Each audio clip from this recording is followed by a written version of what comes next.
আসসালামু আলাইকুম ভাই। ওয়ালাইকুম আসসালাম ভাই। ভাই আমি অর্থনীতি সমারী 2024 শুরু হয়েছে তো সেই জন্য আসছিলাম। আপনার এটা কি প্রতিষ্ঠান না ভাই? জি ভাই, আচ্ছা, অর্থনৈতিক সুমারি বলতে কি বোঝায় এটি? ভাই অর্থনৈতিক সমারী যে সরকার একটা অর্থনৈতিক কর্মকাণ্ড চালাচ্ছে, বিভিন্ন প্রতিষ্ঠান বা অন্যান্য জিনিসের অর্থনৈতিক আর কি হিসাব নিকাশগুলো নিচ্ছে। হুম। তো আপনার এটা প্রতিষ্ঠান, তো আমি আসছিলাম একটু কিছু তথ্য দিয়ে সহযোগিতা করেন, হ্যাঁ?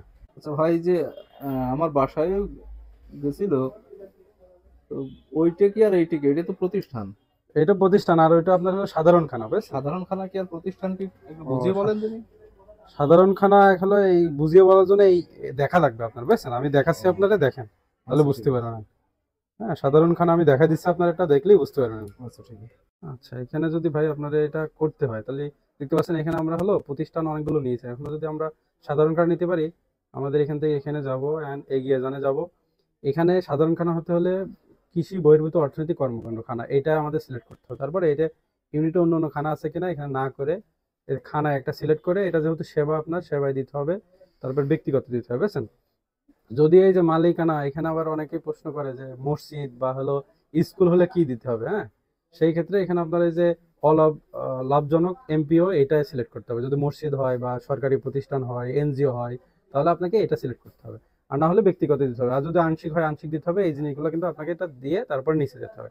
এবার এই জায়গাটা আপনার প্রতিষ্ঠানের প্রধানের নাম কিংবা প্রতিষ্ঠানের নাম, যদি আপনি যেহেতু সাধারণ খানা করছেন অবশ্যই বাড়ির নাম বা বাড়ির প্রধানের নামটা দিতে হবে, যে সব থেকে বেশি ইনকাম করে বা সে যে সংসারটা চালায় বা যার কথা মতো ভালোভাবে চলে। তারপর হলো মার্কেটের নাম বা বাড়ির নামটা এখানে দিতে হবে।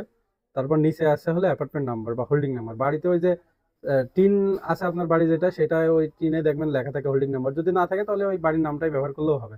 এখানে রাস্তার বা ব্লকটাও সেম, রাস্তা যেহেতু ওখানে আছে। তারপর টেলিফোন নাম্বারটা আপনাকে দিতে হবে, যে টেলিফোন নাম্বারটা সচল থাকে এবং ব্যবহার করে। এবং নিচে আসলে ইমেল আপনি দিতেও পারেন নাও পারেন। তারপর এখানে আপনার হলো পুরুষ না মহিলা সেটা দিবেন।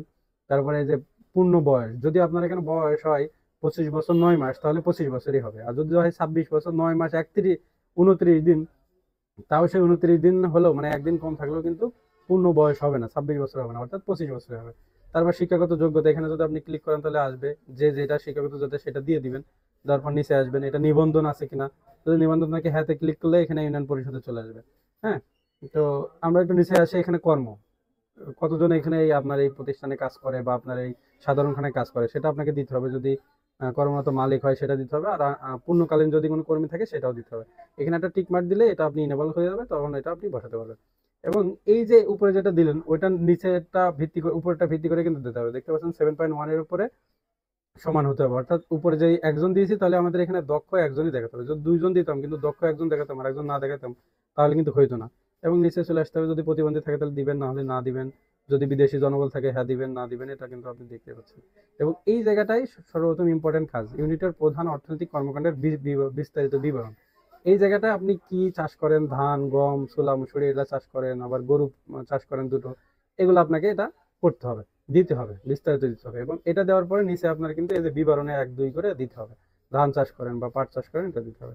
এবং নিচে চলে আসলাম, এখানে আপনার হলো ইউনিটের স্থায়ী সম্পদ। এই সম্পদ এখানে দেখতে পাচ্ছেন যে 1 থেকে 10 লক্ষ বা 10 থেকে 2 কোটি।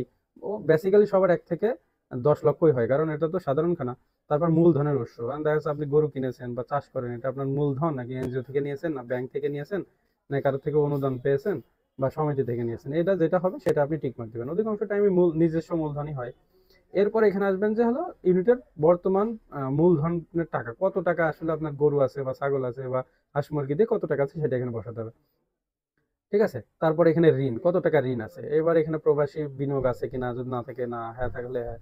এবার বিদ্যুৎ সুবিধা, বিদ্যুৎ সুবিধা অবশ্যই কি হয়, এটা জাতীয় গ্রিড কি হয়, কারণ হলো সরকারি বিদ্যুৎ এখন সব জায়গায় আছে।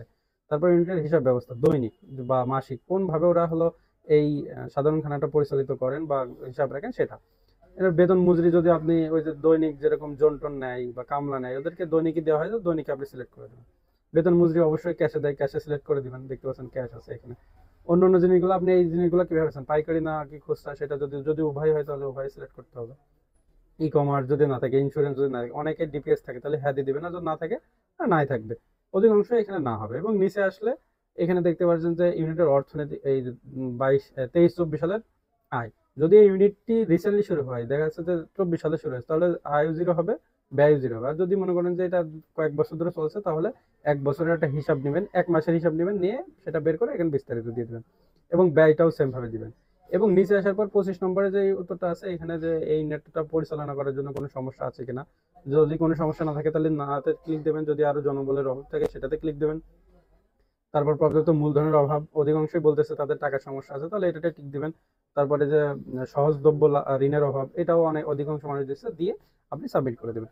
এবং এই যে আপডেট হওয়ার পর দেখতে পাচ্ছেন এখানে টাইম চলতেছে, এই টাইমের ভিতরেই দেখতে পাচ্ছেন এখানে 10 মিনিট হলে কিন্তু আপনি সাবমিট করতে পারবেন, আগে কিন্তু সাবমিট করতে পারছিলেন না। তো আশা করছি ভিডিওটা বুঝতে পেরেছেন এবং জানতে পেরেছেন সাধারণ খানা এবং স্কুল কলেজ এগুলা কিভাবে দেয়, অনেকে আমাদেরকে কমেন্ট করছিল। তো আশা করছি বুঝতে পেরেছেন। সকলকে ধন্যবাদ।